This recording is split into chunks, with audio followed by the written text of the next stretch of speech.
Welcome to PEP Talk, following on from the hugely successful Purposeful Entrepreneur podcast, where we interview the world's most successful entrepreneurs. We wanted to create a second podcast show where we take just 20 minutes to interview leading experts from the world of business who share actionable know-how, insights, and life lessons. To hear these incredible insights, follow us on Spotify, Apple Music, and anywhere you listen to podcasts.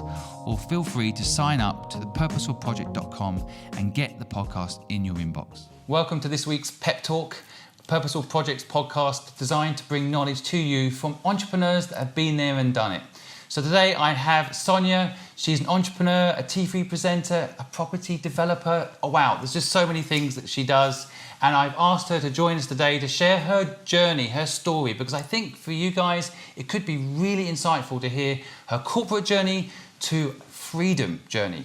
Sonya, welcome. Thanks so much for taking the time. It's lovely to be here and to be on the other side as well, isn't it? It's a and pleasure. I've just interviewed you as well. Yeah, so I just love being on your show and really love your purpose. And so it's an honour for me to have you here too. So look, tell the audience that don't know you a little bit about who you are and your journey. Yeah, well, Simon, I'll start from the beginning because that's a great place. So I'm a Geordie girl, born and bred northerner from Newcastle, a bit lippy, bit feisty to go with it.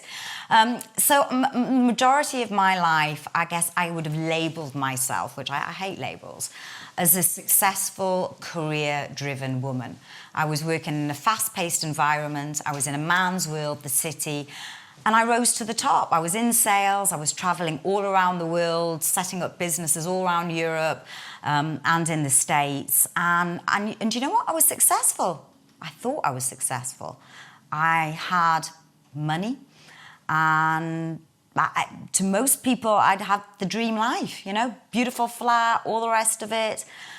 And at the age of 40, like a cliche, I woke up and thought, what's it all for? I've got money, but I just don't feel fulfilled. Isn't that the ultimate failure? And at that point, and it took me a few months, it wasn't just at that point, but I just thought, I can't live with it. I can't wake up on my deathbed and think there's more to life. I've got to do something about this now. And despite everyone saying all around me, what you're doing, you're giving up this massive job, this huge job that I'd spent all my life working on, my pension, healthcare plan, all my friends, my whole life revolved around this job. Gave it up. And my passion at the time was health and fitness. So I trained as a personal trainer. I knew I didn't want to be a personal trainer. I knew I had an entrepreneur in me, and I was just trying to figure it out. And I met my business partner, and we developed a line of gym wear for women. And at the time, there was literally, if you're familiar with gym wear here in England, there was Sweaty Betty. There was nothing else. There wasn't Lululemon.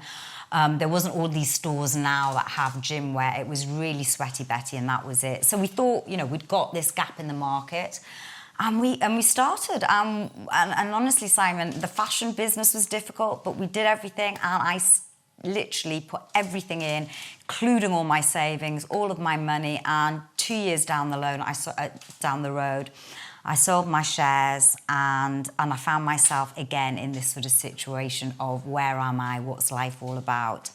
And I started helping entrepreneurs at that stage, just talking to them and really teaching them about what I'd been through on my little entrepreneurial journey. At the time, it was only 2 years, but I'd learned so much in such a short amount of time, and I loved it. Although I didn't love that particular business, I loved the freedom.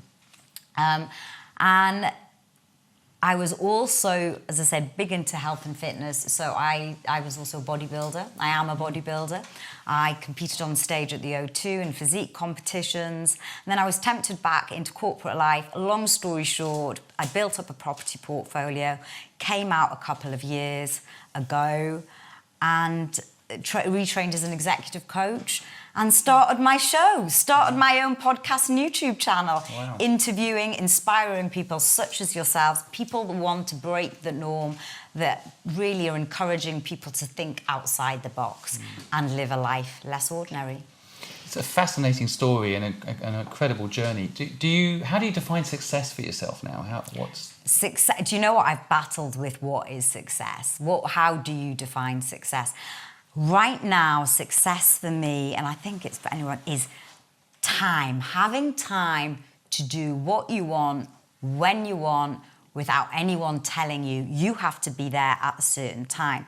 Now, I don't mean just time to sit on your laurels all day and not do anything, but I don't answer to anyone. So if I want to go to the gym in the morning, or if I want to have a cup of tea in the middle of the day, or go for a walk, or meet a friend, or do something at any point, I can do that. I'm my own boss. There's no one else telling me to do that. I think that is success, and really finding inner happiness within yourself rather than the external world. Finding that true happiness, that is success, really. Do you feel like your journey, if people are listening and they're, for example, sitting in a job they hate, how did it feel quitting? Was it very hard? Was it obvious? Do you feel you wish you'd done it earlier? You know, what for people sitting in their job right now, I'm thinking about them though. I mean, it was a big step for me, and I would, it's not an easy step, and I'm not going to sit here and go, hey, have a bad day, just quit your job, because it isn't. There are things you've got to think about, and especially if you've got a family. I was very lucky; I didn't have a family. Not lucky, but just in that situation where I didn't have those sort of responsibilities. But I look back now, it's the best thing I ever did. Because fear of the unknown will keep you where you are. And the best thing to do is make that leap, take that jump. The way I see it is, if you're going to regret something, then you've got to just do it. Do you know what? Even if you do fail, what's the worst thing that can happen? And this is what I looked at. Okay, what is the worst thing that happened? Okay, I leave my job. I start my own business, which I did. Didn't work. Gosh, what are you going to do? What's the worst thing that can happen? You always go back, get a job if you really want to, or start another business, or do something else. But what's worse than that is lying on your deathbed thinking, if only. Totally. People only regret what they don't do. Yeah. And you can't take back time. Yeah. You can't take that moment back when you're lying on your deathbed thinking, God, if only I bloody gave up that job. That job that sucked the life out of me. That job that I didn't enjoy. That job that just paid the bills, that paid the mortgage, that gave me a pension that I didn't really enjoy because I was too sick and ill by the time I got to that point to enjoy it anyway. I think it's a really interesting problem, because I know I can just hear people listening that are in a job. They're like, I've got bills to pay. I can't just quit. And some people, will say they've got to make ends meet. They've got family to feed and so on. I actually think your point about I've got a son now. Everything changed for me once I had a son. I could be completely selfish. I could go back to zero and not care. But when you've got a child, it definitely does change your mindset around that. But having said that, my son would be happy poor if I'm happy. Of course. If I'm rich and I'm unhappy, he will be unhappy, right? Yeah. So I think children sometimes can be used as an excuse for not taking a chance. But you were in that corporate job for quite a while. Did you? I mean, I feel like I'm going to guess there was an arc that you initially liked it. It was exciting, and then I was in my 20s. We were in the city. We were going out drinking and partying and this, that, the other. I was successful, deemed successful. I was a good salesperson. I loved the thrill of the sale. I loved negotiating. I loved all those things. When I was young, there was a point I enjoyed it, and I look back and think, wow, it taught me a lot. I saw the world. I saw the world on my corporate job. It was great. I was flying everywhere, but you do remember the bits where my BlackBerry was by my bed at 2 a.m. and I was waking up having to take calls and stuff from New York. The years of not really being able to have a proper life, a proper relationship, because I wasn't necessarily always in London. I was here, there and everywhere. Always sounds really glamorous to say you're travelling. Yep. But actually you see airports and a hotel room, and that's about it. You don't really see a lot of the place that you go to. Plus, I think this is a really important point I think you're talking about here too, because the glamour of that, frankly, as someone that went through a completely different system to you, I still travelled the world. I still saw places. Just because I wasn't in a corporate, that's not the only way to travel and experience the world. Right? Completely. And I travelled with my partner. So I wasn't lonely in a hotel room, I was able, because I was. So you were able to see the world. So I wasn't. I was able to go on business meetings to wherever and have a holiday at the same time and combine my work and life, which a lot of people try to keep separate, right? But it's a really interesting journey. But when do you feel like you clearly, you to me, you're awake, right? You're fully aware of yourself, your strengths, your weaknesses. You know who you are. Was there a moment when that happened? So you start at 20 this job. Was there like 26 you started to feel this not quite right, or was there a moment? No, I think what happened it was. It was later than life. I think there was moments throughout that period of time, but I think when I got to 40, I really started to question a lot of things in life. What is happening? Why 40 though? What happened at 40? Do you know what? I don't really know what necessarily happened. I went on holiday. I went on to St. Lucia. It was called the Body Holiday, this sports place you could do whatever. And I was still in corporate life. And you could get all sorts of treatments as part of the package. And I went for Reiki. Reiki is this weird treatment. I've never actually had it. Because I sat in this room with this guy who's become a very good friend of mine to this day. He was English and he was out there and he was a Reiki master. He was a meditation. He was into all sorts of different things. And he was also a life coach. And I came into the room and I said, I'm here for Reiki. And he said, really? And he said, I can feel your energy. And he was all into energy. And he said, sit down. And we had this chat. He said, tell me about your life. And literally, by the end of it, I said, look, I'm this successful career woman. I've worked to the top of the ladder, this. But I'm not happy. And by the end of it, he made me see there was so much more to life. He said, why don't you just give up your job? He planted the seed. I knew it was there. It took me a few months after that. But ever since then, I've sort of been on a personal growth journey. So I've done a lot of personal growth. I've done the seminars, I've done the Tony Robbins, the John DeMartinis. I've actually run one of the largest personal growth communities in the UK. And I don't think your learning ever stops or growing ever stops. And I always say the moment you stop learning is the day you die. Because there's always something else to learn. There's always something else to learn about yourself. Yeah, especially if you've got to be careful you don't get stuck in a bubble. That's what a lot of people are learning, the reinforcement learning, so what their belief systems are.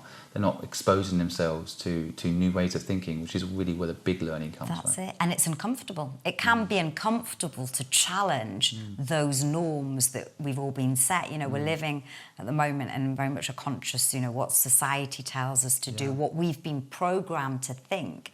And it's quite uncomfortable to try and reprogram or unprogram or go beyond the program and see what's on the other side. But it amazes me that conversation, then I guess the butterfly effect of that moment, but that must have been there already suppressed. You must have suppressed, you knew that already. I think I knew it when I was a little girl. Why did it need an external factor to wake that bit up in you? But how can you already knew it, right? I think I knew it as a little girl. I think I knew this wasn't the path for me. I think I was always trying to prove something to my parents, to society, the way I was brought up. I was always trying to prove that I was a success. I could be a success. And I think that was down to my childhood. And if you look at a lot of people's childhood, it's, their parents put so much pressure on them. Schools. As a parent of a 3.5-year-old, it's even the media. My son will listen to stuff on TV and he'll almost feel like he's got to perform for society. And it begins at a very young age, doesn't it? Yeah, definitely. And so I think this was it. I was constantly trying to prove I was going to be a success. And I mean, even till today, it's so difficult to say, well, when you ask me the question, what does success mean? And most people say, well, if you're rich, you've got a nice house, you've got a nice car, and they'll say all these materialistic things. But is that true success? Isn't true success having the time to do what you want to do and having the inner happiness to know what you're doing and to contribute? I'd never even thought about that. But to give value and to give service, that really does fulfill. And a lot of people are doing it anyway, but if you can really tap into that element of helping people, and you don't have to be a doctor or a nurse. I mean, they're doing a fantastic job, but it could be helping people by giving advice, like exactly what you do, Simon. I mean, you put all of this content out and you're helping so many people. And everyone can help somebody in some small way, large way, whatever way, but that can be incredibly rewarding. I love it, and I wonder if there's a way to transfer that knowledge to the next generation, the younger generation, whether you actually just have to go through what you've gone through to realise it. I mean, I had a shocking experience. You discovered it much younger. But in a way, I mean, is it just no choice but to go through what you've gone through, or can you? Well, for example, if you went back to your younger self, what would you say? Would you change anything? I'd say you're great. I'd say you're absolutely fucking phenomenal. Do what you want to do, because you are going to be a success. Love you first. Love you. Would that change you? Would you? I mean, it's the old cheesy line. If you went back, would you actually change? No, I think I needed to. I think if I went back, I wouldn't change anything. So you'd let the same thing happen. So you wouldn't go back to your younger self and give this advice that you're giving. You'd be. I would take more. I'd maybe take more risks. Now, most people look at my life and think I take loads of risks. They're like, "Wow, you left this huge job. You're getting on stage in a bikini. You're living. They think I take lots of risks. But I would say to my younger self, just take more risks. There's one life, live it. What sort of risk would you take?